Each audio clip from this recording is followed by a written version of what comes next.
Bismillahirrahmanirrahim. Assalamualaikum warahmatullahi wabarakatuh. Maha suci Allah, segala puji dan syukur kita panjatkan kehadirat Allah. Semoga kita selalu dalam bimbingan rahmat dan ridho Allah subhanahu wa ta'ala. Subhanallah walhamdulillah astagfirullah Allahu akbar. Kembali saya dari tim Raja Wali Nusantara. Kali ini mengangkat terkait belajar tauhid dari Nabi Adam.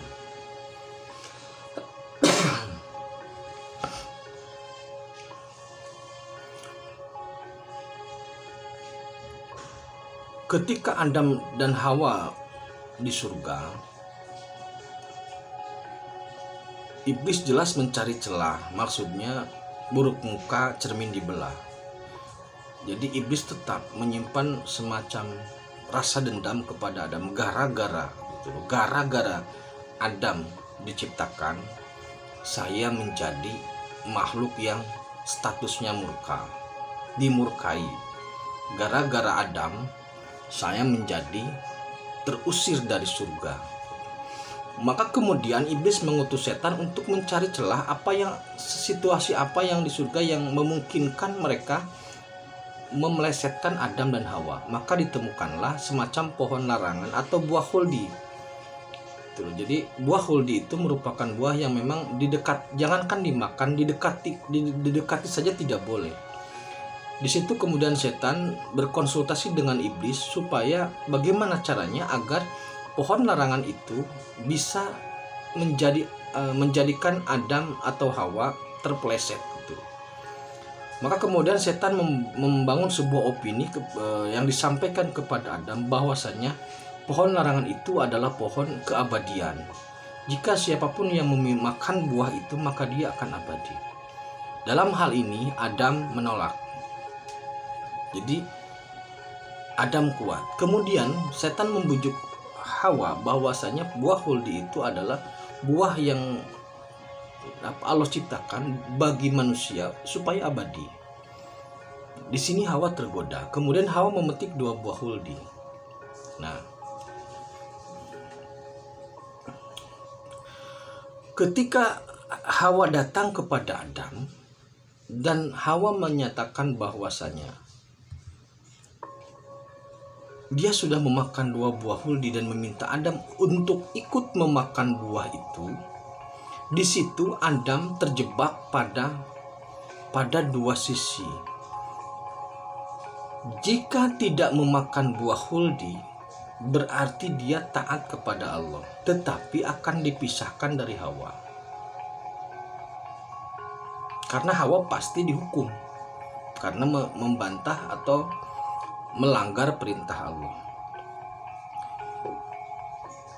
Jika dia memakan buah khuldi yang sama seperti Hawa, maka dia melanggar perintah Allah tetapi bisa bersama Hawa. Sekali lagi, jika waktu itu Adam terjebak pada 2 sisi, jika makan dia ikut Hawa tetapi melanggar perintah Allah, jika tidak makan dia ikut patuh terhadap perintah Allah tapi berpisah dengan Hawa. Nah, pembelajaran tauhidnya di sini adalah Adam tahu hal itu. Maka kemudian Adam menyadari bahwa itu adalah takdir yang harus dia jalani. Akhirnya dia memakan buah itu.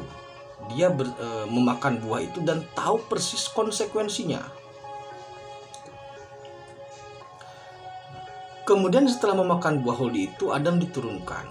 Memang rencana awal, desain awal memang Adam dan Hawa itu untuk di bumi. Bukan dia manusia surga yang memang disiapkan untuk penduduk bumi. Tetapi Allah harus memiliki asbab. Maksudnya Allah itu harus bisa menjelaskan asbabnya, harus bisa membuat desain asbab agar tidak menjadi fitnah atau agar tidak menjadi iri-irian gitu loh.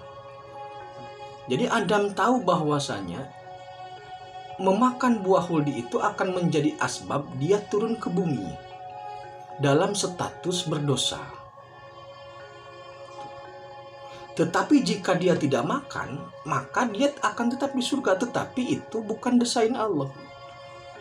Maka Adam memakan itu. Kemudian mereka berdua turun. Siti Hawa turun di Jabal Rahmah di Arab Saudi, Adam turun di Candi Sukuh di Gunung Lawu. Jadi Gunung Lawu itu memang portalnya langit itu. NASA sudah mengakui itu sebenarnya.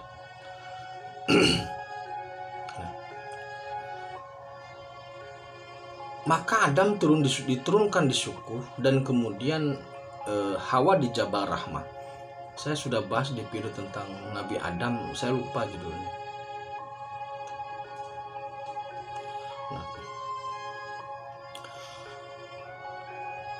Jadi kemudian Adam tahu bahwa itu adalah salah, tapi harus dilakukan karena untuk menyempurnakan desain Allah. Maka selama 300 tahun Adam mencari Hawa itu sambil terus berdoa, menyesali. Jadi Adam terus menyesali, terus beristighfar selama 300 tahun. Allahumma dolamna anfusana wa ilam taghfir lana tarhamna kunna minal khosirin, terus seperti itu. Jadi Adam berjalan dari Gunung Lawu selama 300 tahun. Karena usia Nabi Adam itu lebih dari 960 tahun. Jadi Adam melakukan permohonan ampun kepada Allah selama sepertiga dari hidupnya.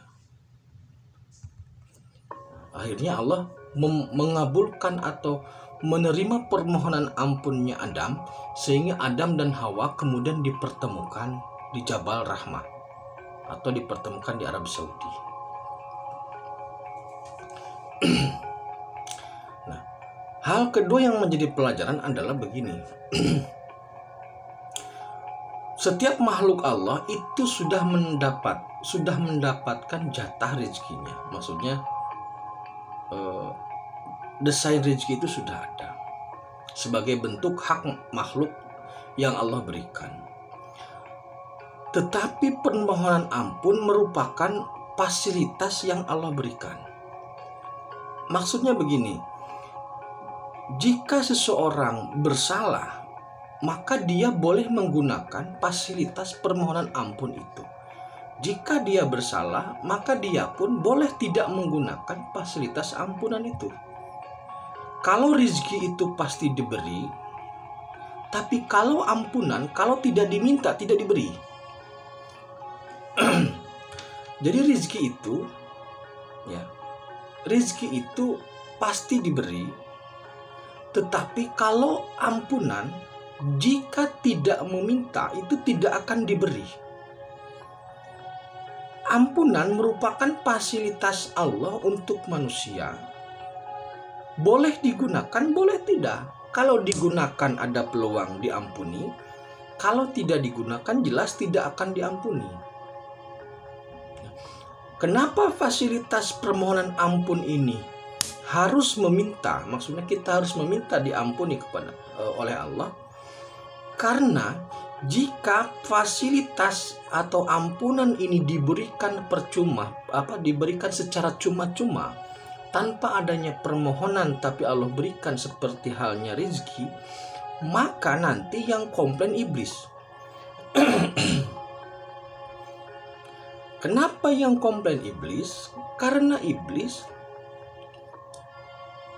sama-sama makhluk Allah tapi tidak dimaafkan gitu loh. Jadi perilaku iblis tidak dimaafkan. Nah, iblis tidak akan meminta maaf karena apa? Gengsi gitu. Makanya kalau manusia diberi pengampunan begitu saja oleh Allah tanpa manusia itu meminta, maka nanti iblis komplain. Iblis pun menginginkan diampuni tanpa harus meminta. Sedangkan iblis untuk meminta itu tidak mungkin karena dia gengsi. Allah memberi syarat, kalau kamu mau dimaafkan sujud di kuburan Adam. Jadi rezeki itu dikasih, yang penting usaha itu pasti dikasih. Tanpa minta pun yang penting usaha itu dikasih. Tetapi kalau ampunan, jika tidak diminta itu tidak akan dikasih. Jadi kalau kita ingin diampuni dosa, maka harus meminta pengampunan. Kalau tidak akan diampuni. Itu prinsipnya begitu masalah pengampunan. Maka kemudian bertemulah Nabi Adam dengan Siti Hawa di Jabal Rahmah. Jadi sebagai bentuk desain Allah bahwasanya memang di bumi ini disiapkan untuk khalifah sebagaimana yang Allah rencanakan. Maka disitulah kemudian peran-peran itu dimulai. Jadi bagaimana peran malaikat, bagaimana peran iblis, bagaimana peran setan, jin dan sebagainya. Itulah. Jadi pelajaran dari Nabi Adam yang bisa kita ambil hikmahnya. Yang pertama, ketika Allah sudah mentakdirkan seperti itu, maka kita harus terima itu. Yang kedua, ampunan itu ternyata harus diminta. Harus diminta. Yang ketiga, urusan tauhid kita memang berkompetisi dengan iblis. Oleh karena itu, kompetisi dengan iblis itu sangat berat. Kompetisi dengan iblis sangat berat. Oleh karena itu, mari tetap kita selalu berlindung kepada Allah agar terhindar dari bujuk rayu iblis. Iblis akan terus merintangi, menyesatkan manusia urusan tauhid sampai pada detik-detik sakaratul maut. Pada saat seseorang sedang mendekati detik sakaratul maut, iblis akan datang dalam wujud aslinya. Dia menegaskan, saya iblis, saya bisa menolongmu. Disitulah kemudian hanya orang-orang yang soleh, yang ikhlas, yang beriman, soleh, ikhlas, yang bisa selamat dari bujuk rayu iblis. Karena iblis sudah menjelaskan, iblis sudah menegaskan bahwasanya hanya orang-orang yang ikhlas yang tidak akan terkena oleh tipu daya iblis. Kemudian terakhir, yang menjadi penentu kita selamat atau celaka itu adalah iblis. Ketika sidang, baik itu skripsi, disertasi, ataupun tesis atau ujian apapun, yang menyatakan lulus atau tidak lulus itu adalah dewan penguji. Pasti begitu. Ketika iblis mengatakan si A, si B, si C lulus dari ujian yang iblis berikan atau dari ujian iblis selama ini, maka kemudian Allah menerima pernyataan iblis itu. Jadi deklarasi tentang kelulusan, deklarasi tentang keselamatan awalnya dari iblis. Ketika iblis mengatakan orang ini lulus, maka Allah menerima itu. Ketika iblis mengatakan orang ini tidak lulus, maka Allah pun menerima fakta itu. Bukan berarti kita harus bekerjasama dengan iblis. Justru iblis harus menjadi kompetitor kita.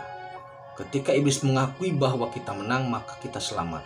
Tapi ketika iblis mengakui bahwa kita kalah, maka kita pun akan celaka. Demikian terkait dengan Adam. Terima kasih. Tetap beriman dan beramal soleh. Assalamualaikum warahmatullahi wabarakatuh.